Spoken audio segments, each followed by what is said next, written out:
All right, welcome to quick review of chapter 2. I will not be going into detail on anything, but this is just a what do I need to know.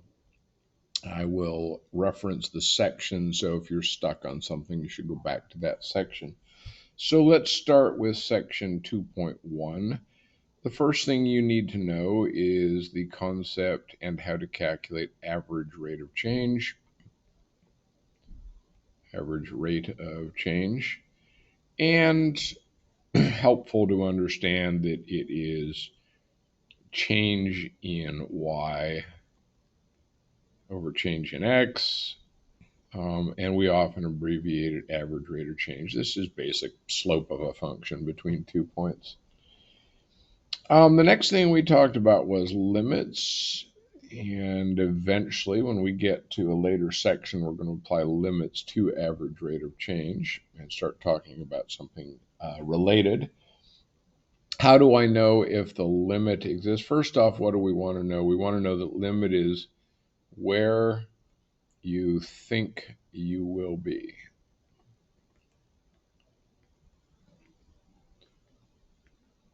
There does not have to be a point on the graph at that limit, but where do you think you will be if you were to approach that point? When we look at this, we've got a limit as we approach from the left or below of a function. There's going to be a limit as we approach from the right or above the function. And if those are equal, then the limit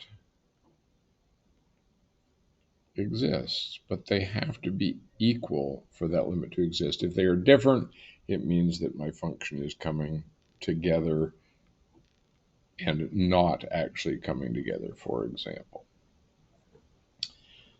All right. One other thing that you need to know about limits is that if you look at page 61 of our text, there's a list of the properties of limits. It is an addition property, multiplication properties, things like that. And it would be worthwhile looking at those so that you can mathematically work with these limits. Let's go to 2.2 and talk about infinite limits. And in this section, we talked about defining and identifying asymptotes. And just basic, easy definition for a horizontal asymptote, x is going to infinity plus or minus, and the function is converging to some finite number. That is the definition of a horizontal asymptote. The function converges to b as x goes to infinity or negative infinity. Doesn't matter whether it's coming from above or below. A vertical asymptote, we're just going to switch those around. The limit as x approaches some finite number can be, again, from above or below. So I could put a plus or a minus there, above or below, of the function goes to infinity or negative infinity. So again, what we're looking at here is there's some value on my graph b. If my function approaching b goes to infinity, that's a vertical asymptote. Last thing in section 2.2 was end behavior models. And end behavior models talk about what happens to your function as x gets very, very large or very, very small. So we're not interested at all about what happens in here. We're only interested in what happens here, what happens here. How do I know if something's an end behavior model? I take the function f of x, and my end behavior model I'm going to refer to as g of x. If I divide by g of x, and I take the limit as x goes to plus or minus infinity, this has to equal 1. And we talked about ultimate showdowns, what wins? So I'll give a quick example here. A large polynomial with smaller terms. As x goes to infinity, none of this stuff matters because x cubed will be much, much larger. X cubed wins the ultimate showdown of ultimate destiny, and therefore g of x is x cubed because that equals 1.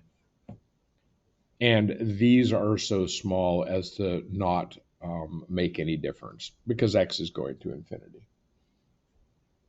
You can have a left or a right end behavior model. There's the right, there's the left, and it's just a matter of whether you're going to positive or negative infinity. All right, let's move on to 2.3, which is continuity. Definition of continuity says that the limit as I approach A from the left is equal to the limit as I approach A from the right and equals f of A. So in other words, there has to be a point right there. If this limit is 2 coming from the left and 2 coming from the right, I think I'm going to be at 2 when I get there, and I am at 2, then we have a continuous function.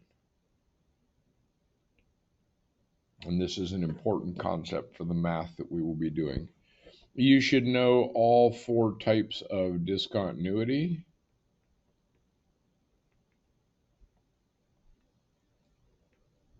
And of course, those are a removable, which means a hole, a jump, which means a jump, an infinite, which means goes up forever, and a oscillating, which we will almost never see. It has to do with generally sine and cosine functions.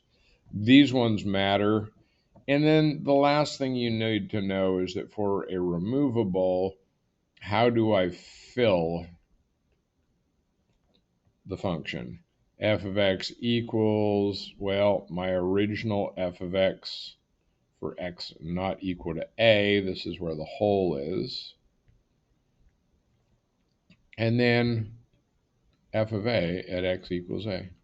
In other words, what do I need to plug in to make it continuous so that I can do math with it? You can't technically do math with non-continuous functions because it gets to the hole and says, I don't know what I'm supposed to do now. You fill it, and then you just say, yeah, but ignore that number.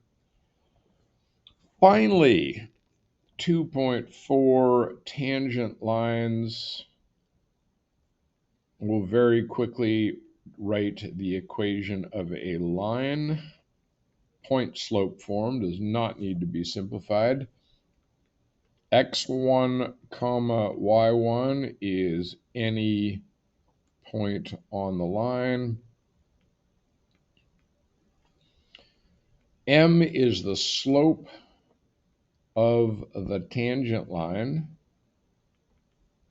which brings us to instantaneous rate of change, which is equal to the limit as h goes to 0 of f of x plus h minus f of x divided by h. This will obviously equal 0 divided by 0, but we wave our algebra wand at it, we simplify it down, and we calculate the value, and that tells us the slope of the tangent line. That is everything you need to know for Chapter 2. I hope this helped. Thanks for watching.